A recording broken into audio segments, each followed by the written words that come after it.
Kararating lang ng mga pinamili ng mga amo ko sa online at ngayon naman kailangan ko ng ligpitin ito para makapag-prepare na ako ng lulutuin ko para sa magiging hapunan ng mga amo ko. Bumili din ng isang buong manok ang amo kong lalaki kaya ito ang lulutuin ko para sa hapunan nila.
Start na ako magluto ng pagkain.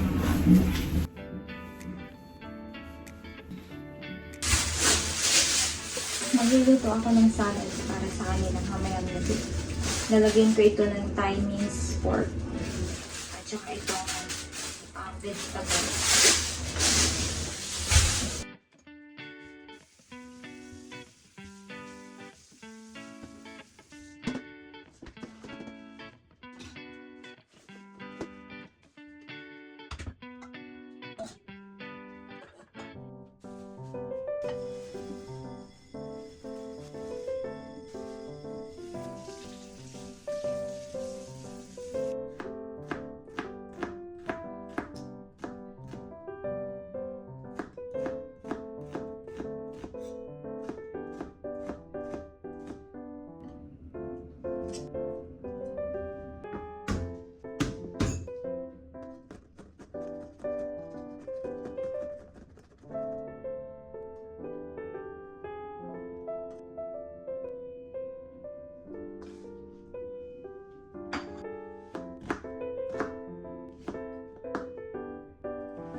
Eto nga po palang ginger na to ay parang special ginger dito sa Hong Kong. Hindi ko po alam kung ano yung pangalan niya sa Chinese at ganoon na rin sa English.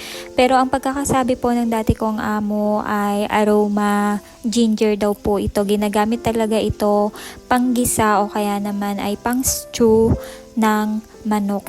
Hinugasan ko po itong maigi at binrush para po matanggal yung mga lupa-lupa niya at saka malinis na malinis po talaga kapag igigisa ko na siya. So ganito po ang ginagawa ko dyan. Naghihiwa po ako ng shallot at saka garlic at saka ito pong aroma ginger. Kukuha po ako ng isang malaking malukong. Pagkatapos po niyan, yung shallot po at saka itong aroma ginger, kailangan tigkalahati po sila ng malukong na mangkok. Iyon po yung panggisa ko mamaya. I mean yung ipang mimix ko po dun sa magiging sauce nitong manok. So after ko pong magawa yung ipanggigisa ko, sinunod ko naman pong hiwain itong manok na iluluto ko. Isang buong manok po ang iluluto ko para dadagdagan ko na lang ng isa pang putahe at saka po isang gulay.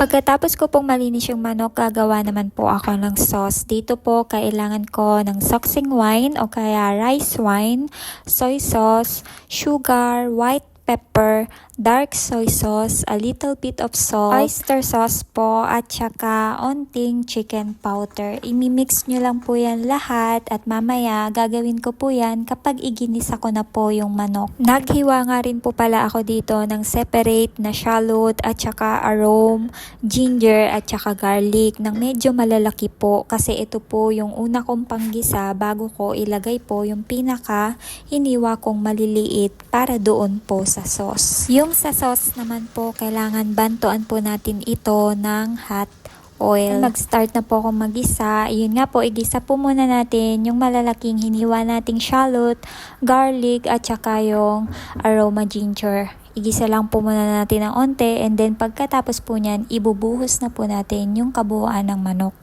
Then habang nagigisa po, kailangan po lagyan natin ng onting white pepper at saka po chicken powder. Depende po sa inyo kung gusto nyo pong lagyan ng chicken powder. Tapos, wag nyo pong masyadong igisa ha. After po nyan, haluin nyo lang ng kaunti and then takpan. Pang pakukuluan ko po yung manok ng 10 minutes, magsasaing po muna ako at baka ito na naman ay makalimutan ko. Katapos ko naman pong isa lang naman yung sinaing, chinek ko po agad itong manok. Dapat 10 minutes lang po. At pagkatapos nyan, maya-maya ibubuhos na natin yung sauce sa ibabaw po nito at tatakpan natin, pakukuluan hanggang sa medyo maluto na po yung manok.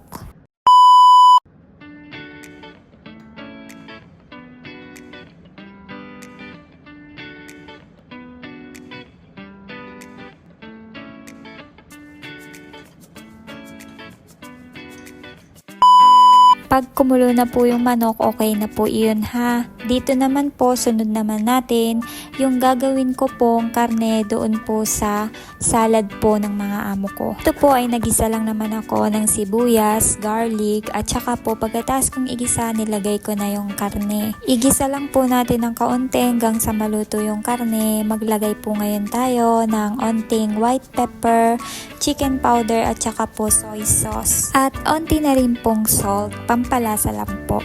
Igisa lang po natin ng igisa ng maigi hanggang sa maluto po yung karne.